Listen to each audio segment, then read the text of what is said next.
네, 안녕하십니까.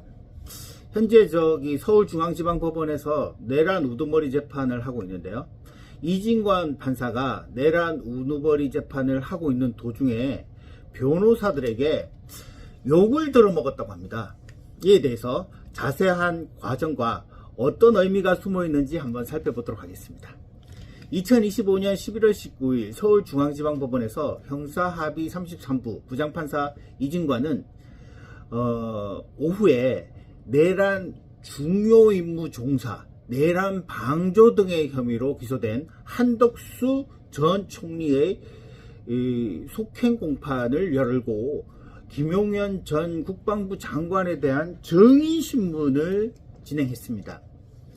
김 전 장관은 신뢰관계 동석이라는 사유로 이하상 변호사와 권우현 변호사 등 변호인들에게 재판 참여를 재판부에 요청했으나 재판부는 동석 요건을 해당하지 않는다고 판단해서 이를 받아들이지 않았고, 이에 대해서 재판장의 소송 지휘에 불만을 품은 이 두 변호사가 판사에게 강하게 반발하자 재판장은 감치하겠다고 유치명령을 내렸고, 두 변호사에 대한 감치 재판을 비공개로 진행한 뒤에 15일 감치명령을 내렸습니다. 그러나 이진관 판사가 너무 허술하게 변호사에 대한 감치를 진행해서 결국 화를 자초했는데요. 그 이유는 변호사들이 호송 차량으로 서울구치소, 감치 장소였던 서울구치소로 갔는데 이들 변호사들의 인적사항이 감치명령장에 기재되어 있지 않아서 결국 감치 수용을 구치소에서 거부하는 이런 경우가 발생했습니다. 그래서 결국 감치 집행명령이 정지했던 것입니다. 그리고 결국 또 순차적으로 변호사들은 풀려났습니다. 결국 재판부의 권위가 땅에 떨어진 이유는 바로 재판장의 허술한 재판 지휘였고, 곧 두 변호사가 감치재판에서 인적사항을 확인하는 재판장의 질문을 진술을 거부했던 것으로 알려졌습니다. 인적사항이 없는 사람에 대한 재판을 이진관 판사가 했던 것입니다. 이것을 이제 성명불상자에 대한 재판이라고 하는데, 이런 재판은 우리나라에서 법제상 할 수가 없습니다.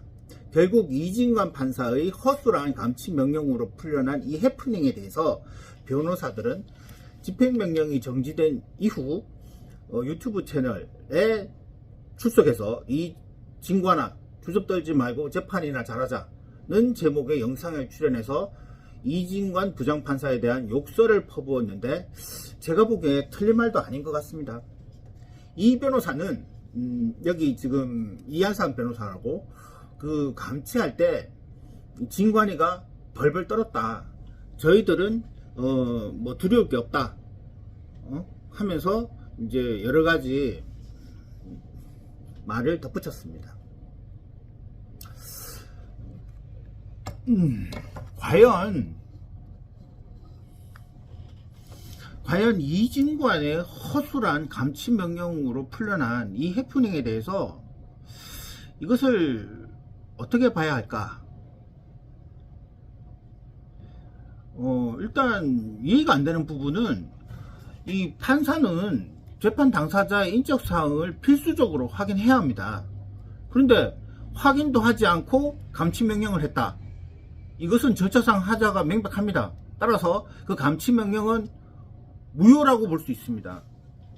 그래서 결국 그 변호사들의 인적사항을 판사한테 알려주지 않았다면 재판장으로서는 어쩔 수 없이 112 경찰 신고를 해야겠죠.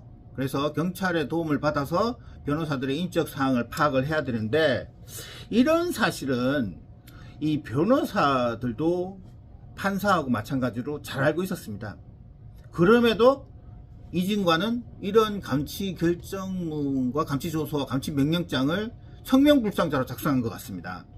이 성명불상자의 재판은 무효이고, 그래서 결국 변호사들이 현재 손해배상 소송을 이진관을 상대로 하겠다고 하는데 틀린 말도 아닙니다.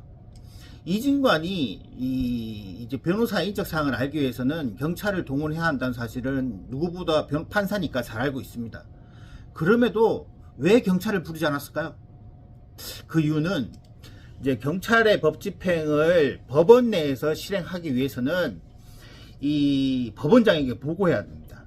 또 그 법원장이 결재도 받아야 되고 뭐 여러 가지 요런 절차들을 밟아야 되는데 그것들이 상당히 번거롭고 복잡합니다. 그래서 그냥 성명불상자에 대한 감치명령을 실행해 버린 것입니다. 그것은 이진관이가 미리 계획적으로 자극한 것이죠, 변호사들을.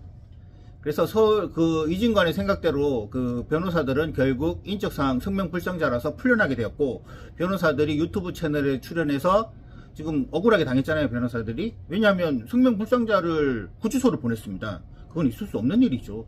그래서 이 사람들이 유튜브 채널에 출연해서 자기들의 억울함을 말했고, 결국 그 내용이 법원에서는 듣기 좋을 말이 아닙니다. 그래서 서울중앙지방법원이 이 감치명령을 받았던 변호사들을 상대로 이 재판장에 대한 인격 모독이 있었다. 그리고 법원 행정처도 나와서 여기 변호사들에 대한 명예훼손으로 서초경찰서에 고발했다 등을 밝혔습니다. 이렇게 막 밝히는 것은 이거 명예훼손 아닌가요? 그래서 결국 내란 우두머리 재판에서 변호사들이 법치를 깔보고 법원의 권능에 도전하고 뭐 재판장을 모욕하고 이런 행태도 있었지만, 한편으로는 이 재판장이 변호사의 인적 사항을 파악하기 위해서 경찰의 원조를 받아야 함에도 받지 않고 그냥 성명불상자의 이 재판을 하고 그것을 구치소로 보낸 거, 이것도 불법입니다. 그래서 결국 변호사도 불법, 판사도 불법, 이런 상황이 되었습니다. 네, 오늘 영상 여기까지고 다음에 더 좋은 영상으로 뵙도록 하겠습니다. 감사합니다.